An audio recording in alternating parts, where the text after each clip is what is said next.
Friends, आप सभी का इस YouTube चैनल में स्वागत है। आज हम लोग पढ़ेंगे द्विघात समीकरण चैप्टर 1.2।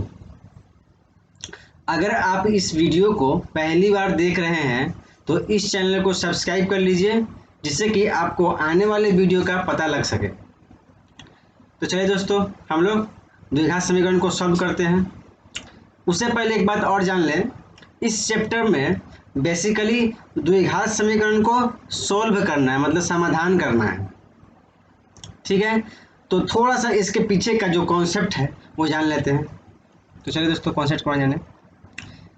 हम लोग द्विघात समीकरण में स्टैंडर्ड फॉर्म पढ़ चुके हैं, तो एक बार देख लेते हैं स्टैंडर्ड फॉर्म क्या होता है। द्विघात समीकरण का स्टैंडर्ड फॉर्म क्या होता है? A x square plus b x plus c बराबर 0। यहाँ पे ए बी सी क्या होगा? रियल नंबर होगा, यानी कि वास्तविक संख्या होगा, और ये 0 नहीं हो सकता। ठीक है दोस्तों, अब इस चैप्टर में इस समीकरण को सोल्व करना सीखेंगे। ठीक है। अच्छा दोस्तों, इस समीकरण को कैसे सोल्व करते हैं? इस समीकरण को हम लोग दो तरीके से सॉल्व कर सकते हैं। एक तो फैक्टर मेथड से,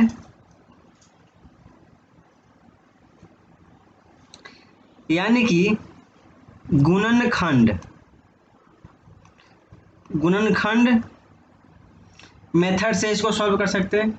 दूसरा क्या है? श्रीधर आचार्य फार्मूला से, श्रीधर आचार्य फॉर्मूला से। ठीक है, आशा करते हैं कि गुणनखंड सबको आता होगा, क्योंकि क्लास 8 में यह गुणनखंड एक अलग से चैप्टर ही था। तो गुणनखंड जिसको आता होगा उसको ज़्यादा अच्छे से सॉल्व कर पाएगा। ठीक है। दूसरा मेथड क्या है? श्रीधर आचार्य फार्मूला से। श्रीधर आचार्य फार्मूला का डिस्कशन हम लोग आगे वाले चैप्टर में पढ़ेंगे। ठीक है, फिलहाल इस चैप्टर में केवल गुणनखंड मेथड जिसको आता होगा वो आराम से इस चैप्टर को सॉल्व कर पाएगा। दोस्तों, घबराना नहीं है, अगर नहीं भी आता होगा तो हम चैप्टर में सिखाएंगे गुणनखंड कैसे किया जाता है। ठीक है। अच्छा, गुणनखंड करने के बाद इस द्विघात समीकरण का, यानी कि x का दो वैल्यू आएगा। ठीक है, क्या आएगा? दो वैल्यू आएगा। अच्छा, दो वैल्यू क्यों आएगा? क्योंकि इसके पावर में दो रहता है। द्विघात समीकरण मतलब दो घात रहता है, जिसके कारण से दो वैल्यू भी आता है। ठीक है, इसी वैल्यू को, जो x का दो वैल्यू आता है, इसी को हिंदी में हम लोग मूल कहते हैं, या इंग्लिश में रूट्स कहते हैं। ठीक है दोस्तों, कोई असुविधा? जी बिल्कुल, असुविधा नहीं होना चाहिए। चलिए, अब सब इतना बात समझ में आ गया। अब हम लोग डायरेक्ट इसके क्वेश्चन पे चलते हैं। अच्छा, यहाँ पे सबको समझ में आया कि नहीं? यानी कि x का दो वैल्यू आएगा, x का समीकरण को सॉल्व करने के बाद x का दो वैल्यू आएगा, उसी को हम लोग क्या बोलते हैं? रूट्स बोलते हैं। ठीक है दोस्तों। अच्छा, किसी को असुविधा है क्या? चलिए, नहीं। अच्छा, मूल में असुविधा। अच्छा ठीक है, मैं एक बार फिर से इसको समझा देता हूँ। ठीक है, देखिए, एक मैं एग्जांपल लेता हूँ। एग्जांपल है ये, मान लीजिए आपके पास एक तो इक्वेशन है x square plus x minus 132 बराबर 0। इसको सॉल्व करके एक्स का मान निकालना है। दोस्तों, ये मैंने एग्जाम्पल मतलब आपके बुक से ही लिया है, टेक्स्ट बुक से ही लिया है। ये द्विघात समीकरण है, इसको सॉल्व करना है।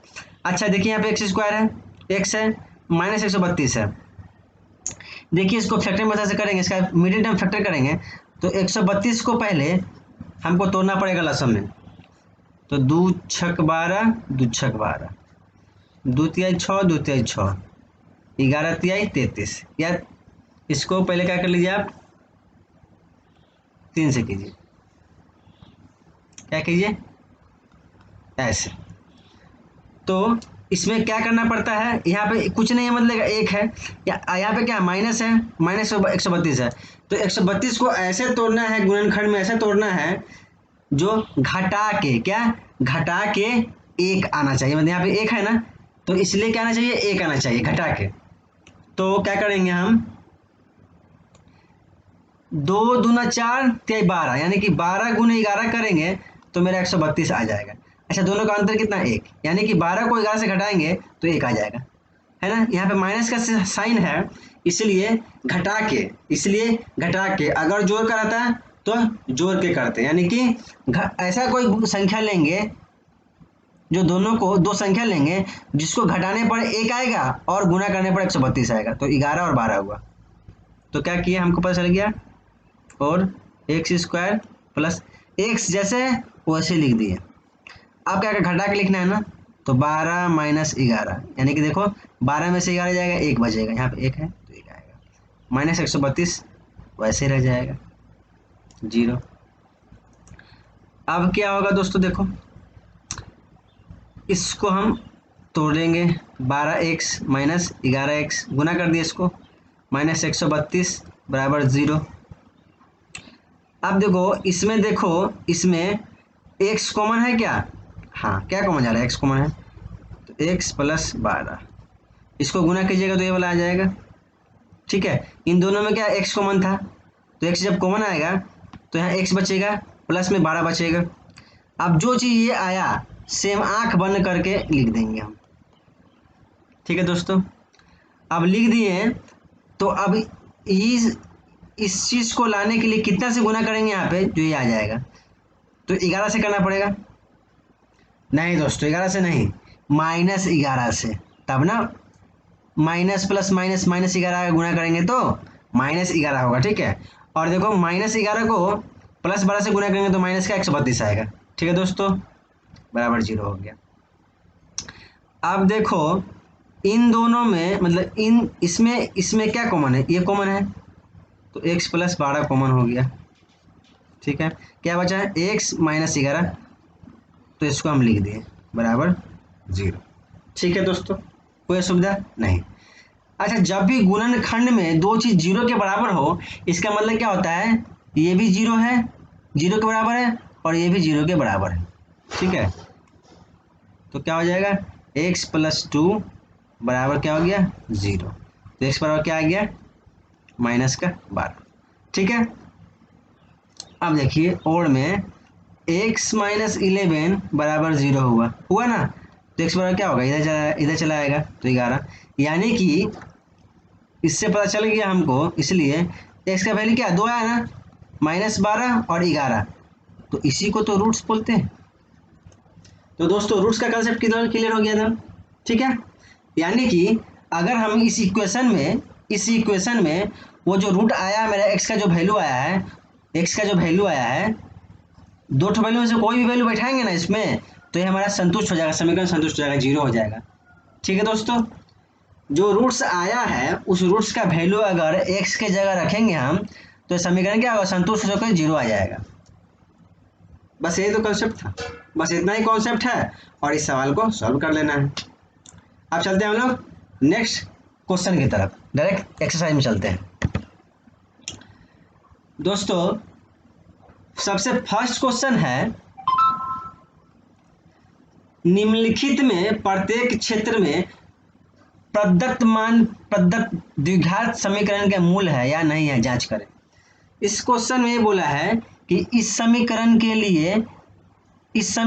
लिए एक और माइनस एक रूट दिया हुआ है, रूट क्या है, एक और माइनस एक, यानी कि हमारा x का वैल्यू दिया हुआ है, x का जो वैल्यू दोस्तों निकल के आया है इस इक्वेशन को सॉल्व करके, वो एक है और माइनस एक है। तो बोला है कि जांच करो कि इसी का रूट्स है कि नहीं। तो कैसे पता चलेगा, इसका वैल्यू बैठाने पर समीकरण में, अगर यह समीकरण संतुष्ट हो जाए यानी कि 0 आ जाए, तब यह उसका मूल है, होगा, अगर संतुष्ट नहीं करेगा तो नहीं होगा। तो चलिए दोस्तों इसको सॉल्व करते हैं। तो यहाँ पे लिखना पड़ेगा, ये तो x का मान है, ये वाला x का वैल्यू दिया हुआ है, दो वैल्यू, तो लिखेंगे x का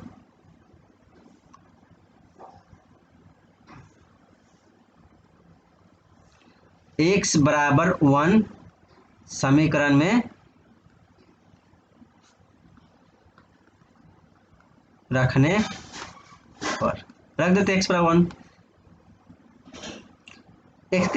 एक्स इस पूरा वैल्यू में ये जो एक्सप्रेशन है मतलब इक्वेशन है, x का बराबर 1 आया है, इस 1 को इसमें रखना है तो x की जगह 1 बैठा दिए। x की जगह क्या कर रहे हैं, 1 बैठा रहे हैं, तो यह क्या 0 आएगा 1। इसको तोड़ेंगे मतलब सॉल्व करेंगे, 1 का स्क्वायर क्या 1 होता है, प्लस ये 1 प्लस 1 बराबर 0। अब क्या हो गया, यह 3 हो गया, जोड़ने पर यहाँ पे 0 आया। दोनों क्या बराबर हुआ, संतुष्ट हुआ, नहीं हुआ। तो लिखेंगे, तो अब देखिए एक तो देख लिए, अब लिख देंगे यह द्विघात समीकरण का मूल नहीं है, ये तो पता चल गया। लेकिन थोड़ा और देख लीजिए, एक्स का तो 2 वैल्यू दिया हुआ था, माइनस 1 और -1। अब लिखते हैं x बराबर -1 समीकरण में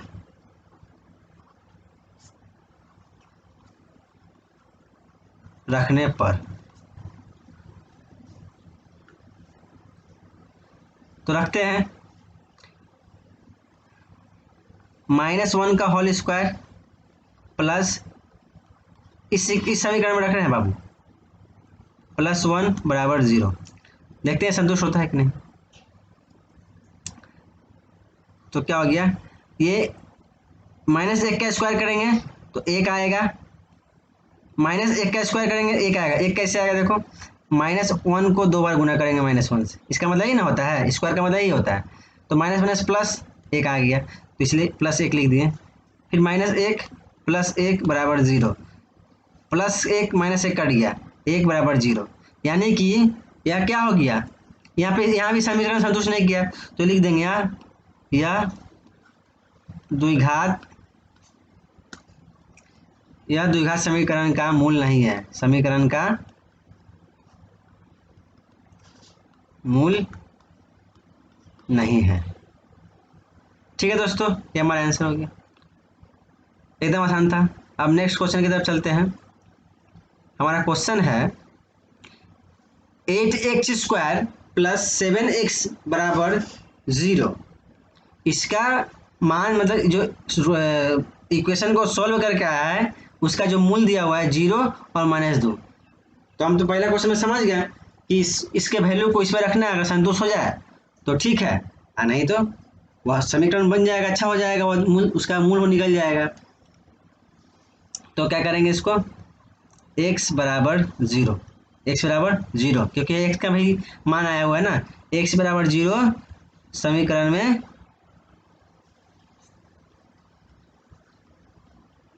रखने पर 8 का 0 का स्क्वायर प्लस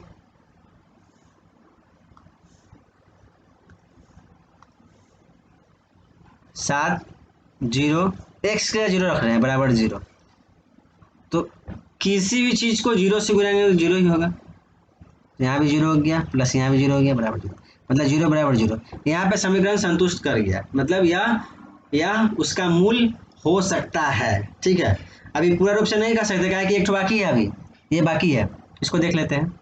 अब लिखते हैं, अब x बराबर -2 समीकरण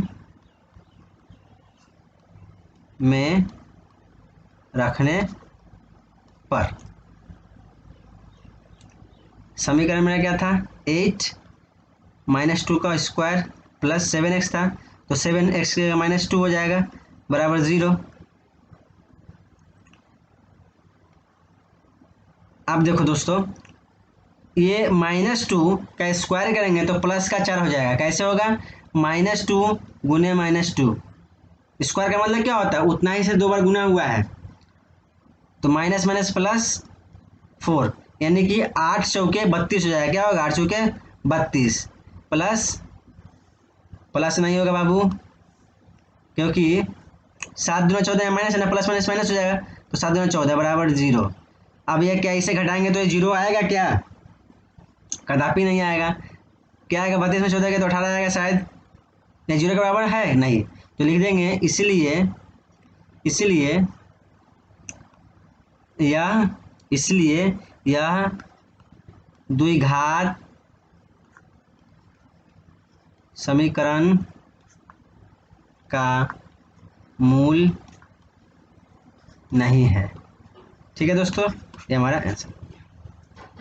ठीक है, अब चलते हैं नेक्स्ट क्वेश्चन की तरफ। नेक्स्ट क्वेश्चन क्या है, x plus one by x बराबर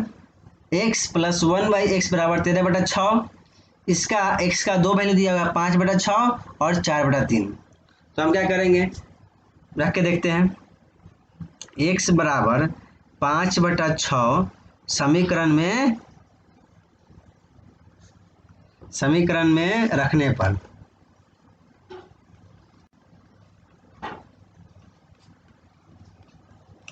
तो रख देते हैं समीकरण में।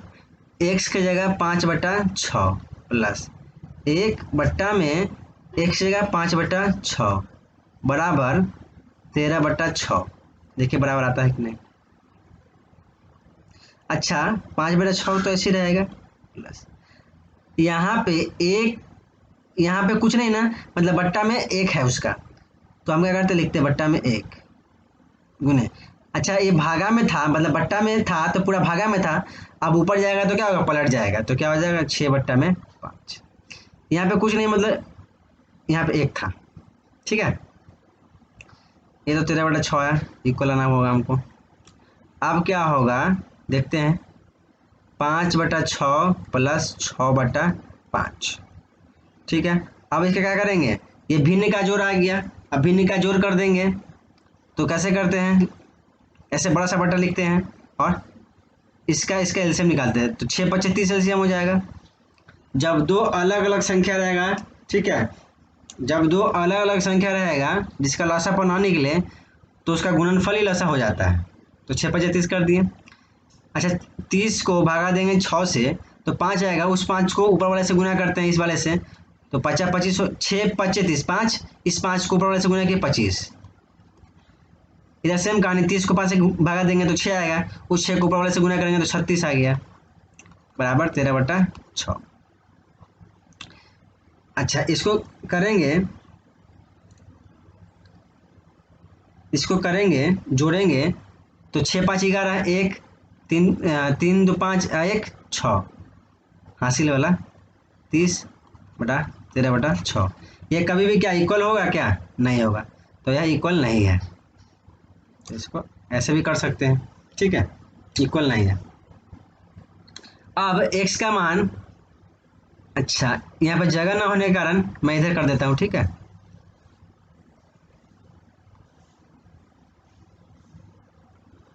यहाँ करता हूँ। x का मान 4/3 समीकरण में रखने पर। ठीक है दोस्तों, रखिए समीकरण में। x का 4/3 हुआ प्लस 1/4/3, ठीक है, बराबर 13/6। अब क्या करेंगे, सेम कहानी, यहाँ पे एक है ना, एक के नीचे ऑटोमेटिकली 1/1 रहता है, ठीक है, और उसके बड़ा वाला में है 4/3, तो ये तो उलट जाएगा, हो जाएगा तो 1/1 गुने 3/4, 3/4 बराबर का 13/6 आ गया। अब क्या होगा, 4/3 प्लस 3/4, ये जैसे कि तैसे लिखते चलेंगे। अब एलसीएम लेंगे, 4×3 = 12 को 3 से भाग देंगे 4, 4 को ऊपर से गुना करेंगे, 4 का 16 हो गया, प्लस 12 को 4 से भगा देंगे 3, 3×3 ऊपर से गुना करेंगे 3×3 9 हो गया, 13/6। और 16 और 9 कितना होता है, 25 होता है, 25/12 और 13/6 क्या इक्वल होगा, क्या नहीं, तो इसको ऐसे लिख देंगे। तो इसका मतलब क्या हो गया, यह द्विघात समीकरण का मूल नहीं है। ठीक है दोस्तों, आंसर आ गया। अब दोस्तों नेक्स्ट क्वेश्चन की तरफ हम लोग आगे बढ़ेंगे। उससे पहले मैं आप लोगों से एक जानकारी प्राप्त करना चाहता हूँ कि आप लोगों को यह वीडियो कैसा लग रहा है। कृपया इसको कमेंट में लिख के बताइए, और कोई भी डाउट हो तो कमेंट में लिख के हमको बता सकते हैं, जिससे हम आपका कमेंट का रिप्लाई करेंगे और उससे हमारा कम्युनिकेशन भी हो जाएगा। चलिए, नेक्स्ट क्वेश्चन है 4 नंबर। एक्स स्क्वायर माइनस का √3 इंटू में एक्स माइनस 6 बराबर 0। ठीक है, इसका एक्स का वैल्यू दिया हुआ है, मतलब जो रूट है मूल दिया हुआ है माइनस का √3 और 2√3। तो हम क्या करेंगे, सेम कहानी, मतलब सेम उसी की तरह इसे बैठाएंगे। एक्स बराबर माइनस √3 समीकरण में रखने पर, ठीक है दोस्तों, और एक्स के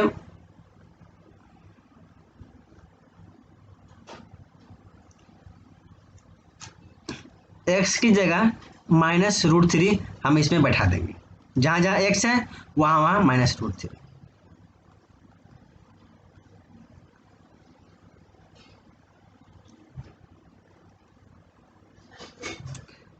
अच्छा, माइनस √3 का स्क्वायर करेंगे तो प्लस का 3 आएगा। कैसे देखिए दोस्तों, किसी भी चीज़ का स्क्वायर का मतलब क्या होता है, 2 का स्क्वायर क्या होता है 4। कैसे आता है 4, 2 गुने 2 आता है। उसी प्रकार से माइनस √3 का स्क्वायर क्या होगा, माइनस √3 इंटू माइनस √3। तो माइनस माइनस प्लस हो गया, और √3 से √3 का गुणा करेंगे तो 3 होगा। ठीक है, √3 से √3 का गुणा करेंगे 3 होगा। वो कैसे होगा, एक बार जान लीजिए, क्योंकि जब √3 जब 2 बार आया तो √3 का स्क्वायर हो जाता है। ठीक है, और जब स्क्वायर होगा तो ये और ये कट जाता है। ठीक है, वैसे भी कर सकते हैं। तो ये जब भी √3 पेयर में आ जाए तो रूट क्या होता है, हट जाता है। ठीक है, वही हम किए हम, तो 3 हो गया। अच्छा, यहाँ पे देखिए, यहाँ पे माइनस है, यहाँ पे माइनस है, दोनों गुना करेंगे तो माइनस माइनस प्लस हो जाएगा। ठीक है, और सेम कहानी √3 से √3 का गुना कर रहे हैं, √3 से √3 का गुना कर रहे हैं तो क्या हो जाएगा, 3 हो जाएगा सोचे। ठीक है, -6 बराबर 0। तो क्या हो गया, 3 3 6 -6 बराबर 0। तो सही बात है, 6 से कट जाएगा, इधर भी 0 आएगा, यानी कि 0 बराबर 0। यानी कि यहाँ पे ये जो मूल जो है x बराबर -√3, यह इस समीकरण में संतुष्ट हो गया, यानी कि यह मूल हो सकता है, सही हो सकता है। अब दूसरा वाला बैठा के देखते हैं। दूसरा वाला क्या है, x बराबर 2√3। अब लिखते हैं x बराबर 2√3 समीकरण में बैठाने पर। ठीक है दोस्तों, समीकरण क्या था मेरा, एक्स स्क्वायर माइनस √3 इंटू में एक्स माइनस 6 बराबर 0। तो उसके जगह पे एक्स के जगह पे हम 2√3 लिख देते हैं। तो और 2√3 का होल स्क्वायर यानी कि एक्स स्क्वायर हो गया, माइनस √3 इंटू में एक्स की जगह 2√3 हो गया, माइनस का 6 बराबर 0। इसको सॉल्व कर देना है। अच्छा, 2√3 का स्क्वायर क्या होगा, देखिए इसको करने का सिंपल तरीका है। अभी हम बताएं, जो बाहर में है संख्या, तो 2 दूना 4, ये तो 4 हो ही जाएगा। देखिए रफ में करके 4 हो ही जाएगा, इसका स्क्वायर कर देंगे। अच्छा, √3 का करना होगा तो क्या होगा, जब √3 का स्क्वायर करते हैं, पिछले सवाल में बताएं, √3 का स्क्वायर करते हैं तो क्या आता है, 3 आता है। तो 3, तो गुना में 3, तो 4 3 12 हो गया। यानी कि इसका स्क्वायर हो गया 4 और इसका हो गया 3, 4 3 दोनों गुना करके क्या हो गया 12। एक्चुअली वैसे भी गुना में भी है ही, क्या हो गया 12 माइनस। सेम इसका भी, इससे यहाँ पे कुछ नहीं, मतलब क्या एक है, अंडरस्टूड है, समझिए बात को, समझिएगा, छिपा हुआ एक है।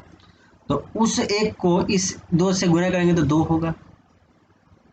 ठीक है, और इस 3 को इस 3 से गुना करेंगे, √3 को √3 से गुना करेंगे तो 3 ही आएगा। ठीक है, क्या आएगा, 3 ही आएगा। तो गुना में 3 लिख देंगे, क्या लिख देंगे, गुना में 3 लिख देंगे। ठीक है दोस्तों, जब 3 लिख देंगे तो हम इसको क्या दरकार है पूरे लिखने का, डायरेक्ट कर देते, 3 में 6 कर देते हैं। तो हम इसको क्या कर रहे हैं, 6 कर देते हैं। ये बात समझ में आएगा सबको। तो क्या हो गया 6, ठीक है, तो कितना हो गया, अब यहाँ पे 6 हो गया, यहाँ पे 6, ये वाला 6 बराबर 0। तो देखिए 12 माइनस माइनस प्लस माइनस का 12, 6 6 12 हो गया बराबर 0। अच्छा ये कट जाएगा तो ये भी तो 0 हो गया, 0 बराबर 0। यानी कि यह दोनों, इसका दोनों मूल संतुष्ट हो गया समीकरण में, दोनों मूल संतुष्ट हो गया समीकरण में। तो हम क्या करेंगे, इसको बोल सकते हैं कि इस समीकरण, इस द्विघात समीकरण का जो मूल है, इस द्विघात समीकरण का जो मूल है क्या हो गया, सेटिस्फाई कर गया और यह सही है, क्योंकि हमको जांच करना था। तो हम यहाँ पे लिख सकते हैं कि यह मतलब यह रूट द्विघात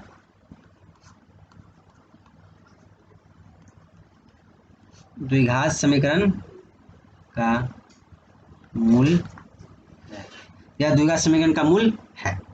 ठीक है दोस्तों, कितना आसान था, और इसी आसानी के चक्कर में हम लोग इस सारे प्रॉब्लम को हम लोग सॉल्व कर लिए।